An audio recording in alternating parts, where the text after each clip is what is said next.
Very good morning, students. This is Professor KVH. Once again, I'm here to teach you the concept of a language laboratory. So, it is a dedicated space for language learning, especially for English. So, where students access audio or see audio visual materials, they follow a teacher to listen and even to manage student audio. So, which is delivered to individual students through headset or in isolated sound boards. So language labs were common in schools and even universities, maybe in very rapid grown cities like Delhi, Bombay, Bangalore, Chennai, Hyderabad, Pune, Calcutta, etc. But some time we can say that the language laboratories were very common in all universities, especially in all universities.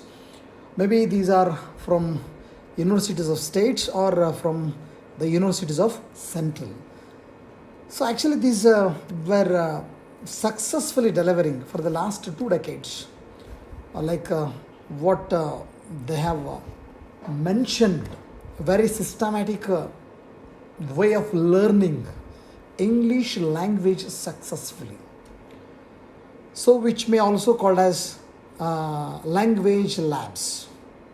So what I had the concept day before yesterday. So one of the student who called me and asked me to provide some notes regarding of what my classes were delivered. Don't worry, say very soon as possible, I will send even the PDF notes to your respected WhatsApp groups.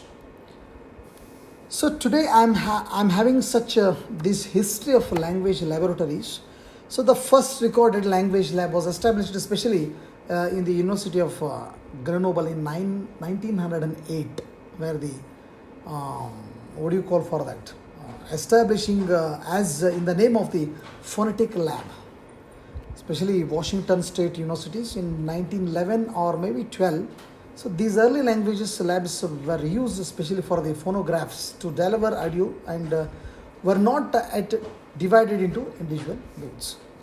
But in the 1940s especially, maybe I think before we were not freed by the British, maybe in 1940, because when maybe this year, that means before 2 years of 1942 as a Quit India movement, so we were there in the 1940s.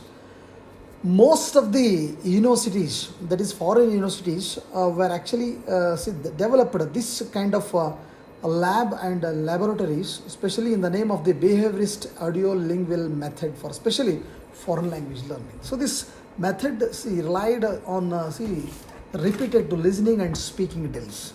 Nowadays actually we have come across the same thing when we are just wearing the headphones maybe in front of some teachers and just they are actually asked us to listen carefully. Maybe actually this develops both listening as well as speaking skills. So this method is a very popular in almost all the foreign countries. Nowadays actually this become very popular in India. So actually maybe I should very remind for that CFL from Hyderabad. Actually they have been developing the same criteria for the last 2 decades successfully. So language labs were well suited to the audio-lingual method. Especially this audio-lingual method was created in the year of 1958. Maybe there were over 300 language labs were especially in United States as well as in England, with the majority of colleges and universities. We actually know that whatever the method we are just following, that is called we have that English is called United States of American English alla nammali irodu. So we have United Nations of Organization alla, but we have United Kingdoms English, that's called England English. So especially in the year of 1958, the National Defense Educational Act authorized federal financial assistance especially for the concept of the American government. They have established so many school foreign language programs.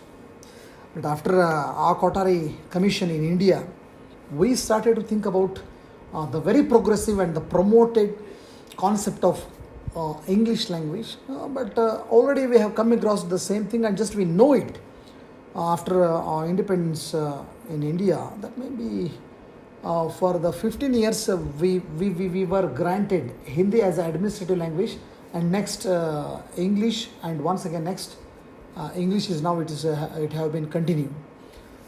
But for the special of the layout of this language laboratory, we can say that the traditional language laboratory consisted of the teacher, conclosed with a very unnetworked with the multiple station for individual students. But nowadays actually we have come across very rapid growth of language laboratory, especially for the teacher console. Typically include as a you are calling as USB ports, and even you are wearing headphones, and like just you are using even some cyber devices, and a headset and a system of switches to enable to teacher to monitor either audio being displayed or an individual student. So especially this kind of a headset, which has a even microphone for very common for communicating with the students, maybe by the teacher and even each student. They can sit and they can communicate with the teacher. They listen carefully with the help of headset, and they can communicate with the help of microphone. And especially for the language laboratories, I just told once, we have nowadays we have some pieces, maybe more than 10 pieces to at least very language students who are more than 50 language students. At least you have 10 pieces where you ask the students to sit properly and just wear the headphones, and the spelling of each and every word can be reported, and that can also be heard by the student, and maybe one of your teacher can sit and easily she can make corrections. If suppose you repeat the same word after hearing, just you repeat the same word, because what happens, the proper pronunciation, especially in English language, is a very grand success to be a good speaker. So maybe before 90s, there were some tape recorders. Afterwards, some video calling devices like VCDs, and even for that. Nowadays we have come across with the DVDs with the help of audio polyphonical sound, because before the concept of the 1970s, there were 80s and even also 90s. There were monopolyphonic sound, and now actually this become polyphonic sound. Now this time what we are enjoying, that sound is called stereo band, and now actually this becomes MP, not MP3, MP7. We reached MP7, which is very clearly we are here to enabling ourselves and just to reach what we listen the word properly. So this become the very change of media. So maybe in starting 1990s, many schools transformed their old language labs into very computer suits. Just I told that. However, the very advanced or maybe affordable multimedia capability of the PCs, especially after 1990s, so they led to very resurgence and even the transformation of the language laboratory with the softwares and even hard drives, just in the place of reels of the analog tapes. Reels in the sense cassette reels.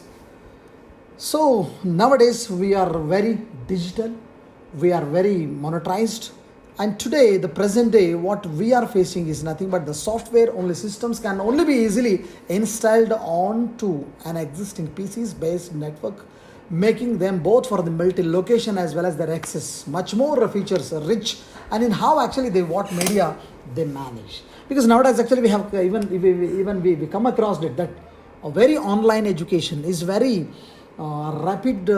It has a very rapid growth, whereas just we have digital language labs. That means essentially this principle of the language lab essentially has not changed, but actually they are still teacher controlled system. That means digital in the sense you don't feel that the labs which are free from teachers. No, there are still teachers, controlled system connected to a number of students, booths containing students controlled and even mechanism. And actually the headset with the microphone, the same thing, has not been changed. But nowadays actually this becoming very Bluetooth devices, and almost all these language laboratories were functionally going on. So in my next period, I will once again discuss about the continuation part of the language laboratory. Have a nice time. Take care of yourself. Thank you very much.